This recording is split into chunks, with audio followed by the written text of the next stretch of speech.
Assalamualaikum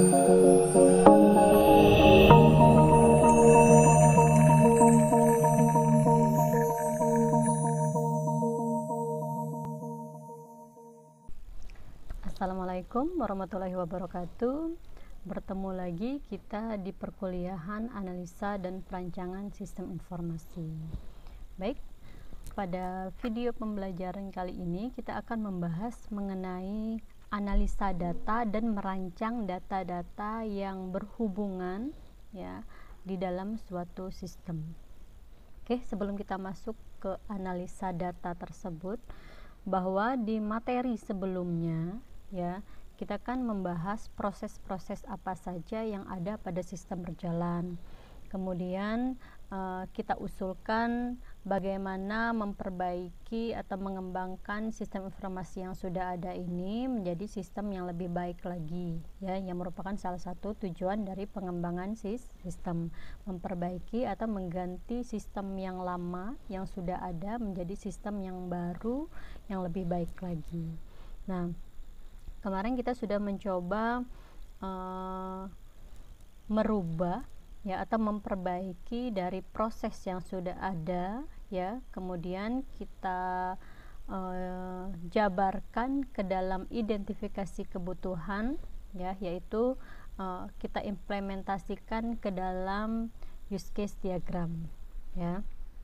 Nah, kalau kita lihat di use case diagram ya, misalnya di sini kita ambil contoh use case diagram sistem aplikasi notulen rapat kelompok keilmuan para dosen STEMIK Atmaluhur. Nah, di sini ada proses entry kelompok keilmuan, ada proses entry dosen ya. Kemudian ada proses entry jadwal rapat kelompok keilmuan, kemudian ada proses cetak presensi rapat. Nah, artinya setiap proses ini ya kita akan masuk ke suatu aplikasi yang berhubungan dengan proses-proses ini ya. Kita melakukan proses penginputan dan melakukan penyimpanan data yang kita input tersebut ke dalam suatu database. Kemudian dari data yang kita simpan itu bisa dipanggil kembali ya untuk mencetak ya keluaran yang ingin kita tampilkan ya, misalnya cetak presensi rapat. Nah, berarti akan ada data-data yang berhubungan dengan sistem tersebut yang perlu kita ambil, kemudian kita simpan dan kita panggil kembali ya. Nah, berarti data-data tersebut ada di dalam database. Nah, apa saja data yang ada di dalam database? Ya, pastinya yang berhubungan dengan sistem kita. Ya, misalnya entry kelompok keilmuan. Berarti akan ada data atau tabel untuk kelompok keilmuan. Apa saja sih kelompok keilmuannya? Kemudian untuk entry dosen, berarti ada data dosen yang disimpan ke dalam tabel dosen. Ya. Nah, semuanya itu ya akan ada atau akan membentuk suatu database ya. Nah, inilah maksud materi kita hari ini, yaitu mengenai analisa data ya. Jadi kalau sebelumnya kita menganalisa proses-proses yang ada pada sistem berjalan dan sistem usulan, sekarang kita akan membahas data-data yang harus ada ya pada sistem usulan kita ya. Nah, dalam memodelkan data ya kita menggunakan salah satu model ya, model data yaitu Entity Relationship Diagram atau disingkat dengan ERD. Ya, mungkin sudah tidak awam lagi bagi Anda ya. Jadi untuk membuat atau membentuk suatu database, model data yang digunakan itu bisa berdasarkan objek, yaitu menggunakan entity relationship diagram atau diagram ketergantungan entitas ya, diagram ER atau ERD. Jadi ERD ini merupakan salah satu model sistem ya untuk menganalisa data ya. Kemudian diagram ER ini adalah diagram yang menggambarkan hubungan ya antara entitas-entitas yang ada ya pada suatu sistem yang pastinya saling berhubungan, ya. Nah, di sini bukan menggambarkan proses, ya, bukan menggambarkan proses yang terjadi, tapi menggambarkan data-data yang terlibat di dalam sistem tersebut dan bagaimana hubungan antara data yang satu dengan data yang lain, ya. Untuk materi ini mungkin tidak terlalu asing bagi Anda, ya, karena sudah pernah Anda ambil di mata kuliah sebelumnya, yaitu di mata kuliah pengantar basis data dan perancangan basis data, ya. Jadi Anda sudah bisa merancang tabel-tabel atau database tersebut dan bagaimana praktek membangun tabel atau database tersebut. Oke, kita mulai dari diagram ER atau ERD. Nah, di dalam sebuah diagram ER, ya, yang bentuknya seperti ini, ya. Nah, di sini ada apa saja, ya? Ada 4 komponen utama yang membentuk suatu diagram ER, ya. Yang pertama entitas, kedua relasi, yang ketiga cardinality, yang keempat atribut, ya. Jadi untuk komponen yang pertama ini yaitu entitas atau entity yang menggambarkan himpunan orang, ya, atau kumpulan orang, tempat, objek dan sebagainya, ya, ataupun konsep yang berperan di dalam sistem yang datanya nanti akan kita simpan ke dalam database kita. Jadi segala sesuatu objek atau tempat atau orang atau konsep yang berperan di dalam sistem kita dan akan kita simpan nanti itu disebut sebagai entitas atau entity. Nah, untuk simbol entitas ini itu simbolnya persegi panjang, ya, bukan persegi 4 atau persegi, tapi persegi panjang. Kemudian untuk nama entitas itu biasanya menggunakan kata benda, ya. Oke, berikutnya adalah komponen yang kedua, ya. Komponen yang kedua ini yaitu relasi yang menggambarkan atau menghubungkan antara entitas yang satu dengan entitas yang lain, ya. Nah, relasi ini dibagi menjadi 3 kalau Anda masih ingat, ya. Ada unary, ada binary, dan ada n-ary. Unary itu bahwa satu relasi menghubungkan satu entitas dengan entitas tersebut, ya. Jadi dia menghubungkan satu entitas saja. Kemudian binary yaitu relasi yang menghubungkan 2 entitas. Sedangkan n-ary, ya, itu menghubungkan sebuah relasi yang menghubungkan lebih dari 2 entitas, bisa 3 ataupun 4. Nah, yang mana yang lebih baik, ya, dari ketiga jenis relasi ini? Yang lebih baik yaitu yang binary, ya, yang normal, dia menghubungkan satu entitas dengan satu entitas yang lainnya, ya. Contohnya seperti ini. Simbolnya menggunakan lambang wajik atau belah ketupat, ya, yang nama relasinya itu menggunakan kata kerja. Biasanya menggunakan kata kerja dasar, misal isi, buat, hasil, ya, itu adalah kata kerja dasar. Berikutnya, ya, komponen IRD yang ketiga yaitu cardinality atau kardinalitas. Nah, ini adalah tingkat hubungan atau derajat relasi, ya, atau disebut sebagai partisipasi, ya, yang menghubungkan antara entitas yang satu dengan entitas yang lain, ya. Nah, cardinality ini juga ada 3 jenis. Yang pertama one to one, kemudian one to many atau many to one, dan many to many, ya. Jadi dilihat dari hubungannya, ya, apakah hubungan antara entitas yang satu dengan entitas lainnya itu one to many atau many to one, dan many to many. Oke, ini berikut contohnya. Di sini tidak ada yang one to one, yang one to many, misalnya satu kelompok keilmuan buat banyak jadwal rapat kelompok keilmuan, dan satu jadwal rapat kelompok keilmuan itu dibuat oleh satu kelompok keilmuan. Kemudian contoh yang many to many, ya, yaitu satu dosen mengisi satu kelompok keilmuan atau lebih, ya, dan satu kelompok keilmuan itu bisa diisi oleh banyak dosen, ya. Nah, itu contoh untuk cardinality many to many. Berikutnya, ya, komponen yang keempat yaitu atribut atau elemen data yang dimiliki oleh sebuah entitas dan relasi nantinya, ya. Jadi setiap entitas, ya, itu punya ciri khas masing-masing, ya, yang berbeda antara atribut entitas yang satu dengan atribut entitas yang lain. Kemudian nanti akan ada atribut untuk relasi yang menghubungkan antar entitas yang satu dengan entitas yang lain, ya.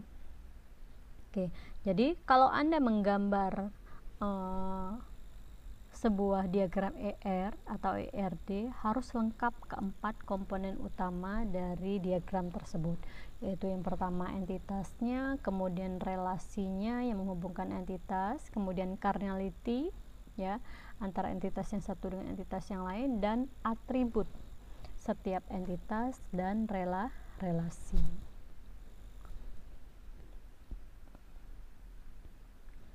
Kemudian, ya, bagaimana menentukan atribut, ya? Untuk entitas biasanya berdasarkan data yang kita lihat dari dokumen, ya. Jadi kebutuhan untuk entitas tersebut apa saja. Misalnya untuk entitas dosen kita butuh data NIDN-nya, kemudian nama, kemudian jenjang pendidikan dan spesialisnya di bidang apa. Yaitu data yang ingin kita tangkap dari entitas dosen, ya. Kemudian untuk relasi, nah, untuk atribut relasi itu tergantung dengan cardinality-nya, ya. Jadi nggak sama kalau dia one to one seperti apa, one to many seperti apa, dan many to many seperti apa, ya. Nah, kita lihat, ya, kalau dia one to one, ya, berarti atribut dari relasi tersebut hanya ada dua, ya, karena dia menghubungkan dua entitas, berarti atributnya diambil dari primary key dari entitas kiri dan primary key dari entitas kanan. Jadi hanya ada dua. Begitu juga dengan cardinality one to many, sama, ya, dia cuma dua, ya, hanya ada dua atribut yang diambil dari primary key atribut kiri dan primary key dari entitas kanan, ya, entitas kanan dan kiri. Nah, bagaimana dengan many to many, ya? Nah, untuk many to many itu biasanya lebih dari dua, contohnya 3, 4, dan seterusnya, ya. Artinya, ya, atributnya diambil dari primary key entitas kiri dan primary key dari entitas kanan, kemudian ditambahkan atribut lainnya, ya, yang berhubungan dengan entitas kiri dan kanan, tapi tidak dipunyai oleh entitas kiri dan entitas kanan. Jadi bukan merupakan atribut dari entitas kiri atau bukan dari atribut kanan, ya, dari entitas kanan, maaf. Tapi dia akan berhubungan dengan entitas kiri dan kanan. Jadi minimal harus ada satu atribut yang ditambahkan pada relasi tersebut jika, ya, tingkat hubungannya atau cardinality-nya many to many, ya. Oke, contohnya, ya, yang many to many. Kalau one to one atau one to many mungkin mudah, ya. Nah, contohnya di sini many to many, ya. Dosen isi kelompok keilmuan, ya. Jadi primary key-nya ada NIDN dari dosen, kemudian kode KK dari kelompok keilmuan, dan ditambahkan dengan atribut ket, ya, yang berhubungan dengan dosen dan kelompok keilmuan. Nah, seperti itu cara menentukan atribut untuk relasi. Oke, jadi seperti inilah gambaran dari sebuah entity relationship diagram yang sudah lengkap. Ada entitas, relasi, cardinality, dan atribut. Nah, cukup sampai sini? Tidak, ya, atau belum? Ya, itu langkah yang pertama.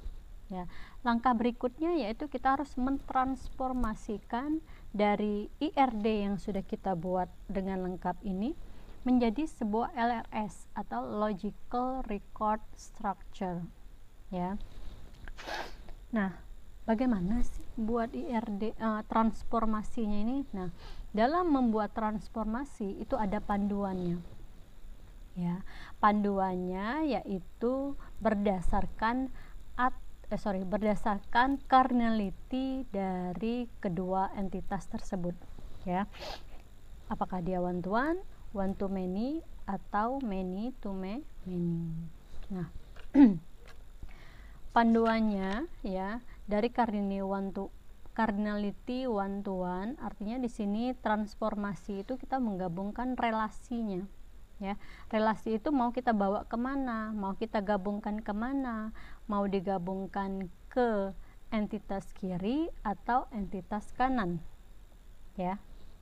Nah, jadi kita di sini berbicara bagaimana menggabungkan sebuah relasi. Apakah dia digabungkan ataukah dia bisa berdiri sendiri, ya. Nah, kita lihat atau tergantung pada cardinality. Nah, jika cardinality-nya one to one, berarti relasi ini harus digabungkan ke salah satu entitas ini. Nah, entitas yang mana? Nah, kita lihat entitas mana yang lebih membutuhkan referensi. Ya, apakah entitas kiri atau entitas kanan, atau entitas atas atau entitas bawah. Ya, mana yang lebih butuh referensi? Ya, dia akan disimpan, tabel tersebut akan disimpan berdasarkan tabel yang sebelumnya, data tabel yang sebelumnya. Nah, itulah arah penggabungan dari relasi tersebut. Ya, jadi yang pertama kita lihat arah penggabungannya ke entitas mana yang lebih membutuhkan referensi. Ya, mungkin agak sedikit sulit, tapi mungkin nanti kalau Anda terbiasa, ya itu bukan hal yang sulit lagi, ya, untuk menggabungkan menjadi sebuah transformasi. Nah, berikutnya jika cardinality-nya one to many. Nah, ini sangat mudah, ya, karena relasi itu selalu digabungkan ke arah entitas yang cardinality-nya many. Maksudnya jika dia one to many, berarti dia akan mengarah ke many. Contohnya, satu kelompok keilmuan membuat banyak jadwal rapat kelompok keilmuan. Berarti relasi buat akan digabungkan ke entitas jadwal rapat kelompok keilmuan. Kenapa? Karena kode KK akan masuk ke jadwal rapat. Ya, kelompok keilmuan mana yang akan rapat pada jadwal tersebut. Ya, jadi selalu mengarah ke many. Nah, berikutnya adalah many to many. Nah, untuk many to many dia tidak digabungkan kemana-mana, tapi dia akan berdiri sendiri. Jadi relasi itu akan berdiri sendiri. Ya, entitas itu sendiri, relasi itu sendiri. Ya, itu lebih mudah. Ya, untuk transformasi dari IRD ke LRS. Contohnya seperti ini.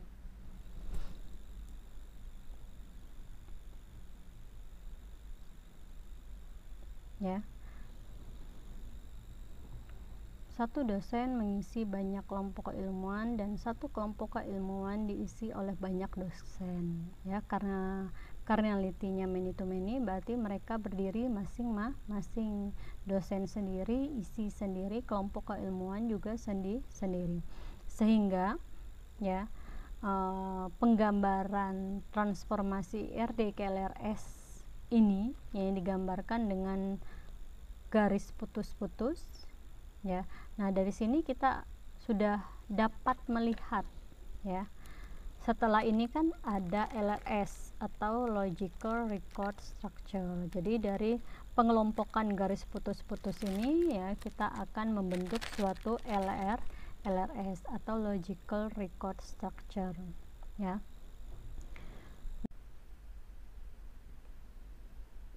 Oke. Nah, setiap potongan-potongan garis putus-putus ini akan membentuk sebuah LRS ya. Jadi kurang lebih gambarnya seperti ini ya. Garis panahnya harus menuju ke arah mana relasi itu digabungkan, atau jika relasi tersebut berdiri sendiri berarti arah panahnya menuju ke relasi tersebut ya. Jangan lupa menggunakan garis berpanah kemudian mengirimkan atribut ke dalam LRS tersebut. Contohnya seperti ini ya. LRS dosen, LRS isi, dan LRS kelompok keilmuan ya.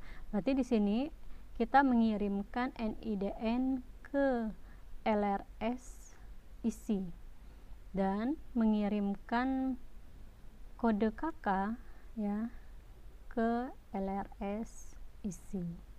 Kemudian kode KK juga akan dikirimkan ke LRS kode jadwal, sehingga di sini ada kode jadwal yang menjadi foreign key pada tabel pada tabel jadwal rapat kelompok keilmuan. Oke, jadi dari masing-masing LRS ini itu tidak berdiri sendiri tapi tetap saling berhubungan karena dia terdapat dalam satu sistem. Nah, dari LRS inilah nanti akan kita transformasikan lagi menjadi sebuah tabel. Satu LRS akan menjadi satu tabel. Kemudian nama LRS akan menjadi nama tabel ya. Nama atribut pada LRS akan menjadi kolom pada tabel ya, dengan nama yang konsisten, baik nama entitas atau baik itu nama LRS-nya maupun nama atribut-atributnya ya. Jadi kalau kalian lihat penggambaran dari LRS ini itu kebalikan dari IRD ya. Kalau IRD kan nama entitasnya berada di dalam, atributnya berada di luar. Sedangkan untuk penggambaran LRS itu kebalikannya, nama entitas atau nama relasi yang sudah menjadi nama LRS itu berada di luar, sedangkan atribut-atributnya berada di dalam kotak ya. Itu untuk penggambarannya. Kemudian tadi ini ya, bahwa satu LRS akan menjadi satu tabel. Oke, mungkin ini contoh yang beda dari LRS kita yang ini. Nah, Anda sudah bisa membuat atau mengembangkan sendiri ya, bagaimana merubah bentuk LRS ini menjadi tabel atau mentransformasikan LRS ini menjadi tabel. Jadi kalau kita lihat di sini ada 6 LRS, jadi nanti akan menghasilkan 6 tabel karena satu LRS akan menjadi satu tabel. Ya. Nah, kemudian ya, yang perlu diperhatikan juga atau yang perlu ditampilkan pada sebuah tabel bahwa kita harus menunjukkan mana yang primary key, mana yang foreign key, atau mana yang candidate key ya pada tabel tersebut ya, karena ada banyak atribut. Harus kita tunjukkan, atribut yang ini adalah primary key, atribut yang ini adalah foreign key ya. Nah, itu penjabaran mengenai langkah-langkah kita membentuk suatu tabel, mulai dari memodelkan datanya menggunakan IRD, kemudian langkah yang kedua mentransformasikan IRD tersebut ke LRS, kemudian menghasilkan LRS. Nah, dari LRS tersebut kita bangun tabel ya, kita hasilkan tabel yang saling berhubungan, yang membentuk suatu sistem. Oke. Nah, mungkin untuk materi ini Ibu cukupkan sekian ya. Tolong difahami karena ini adalah materi ulangan ya, yang sudah pernah Anda ambil di mata kuliah sebelumnya dan diulang kembali ya di mata kuliah ini, di mana sangat erat sekali hubungannya dengan suatu sistem. Oke, terima kasih ya. Ibu tutup video pembelajaran ini dengan melafazkan hamdalah, alhamdulillahirabbil alamin, dan ibu akhiri wabillahi taufiq wal hidayah. Wassalamualaikum warahmatullahi wabarakatuh. Dadah.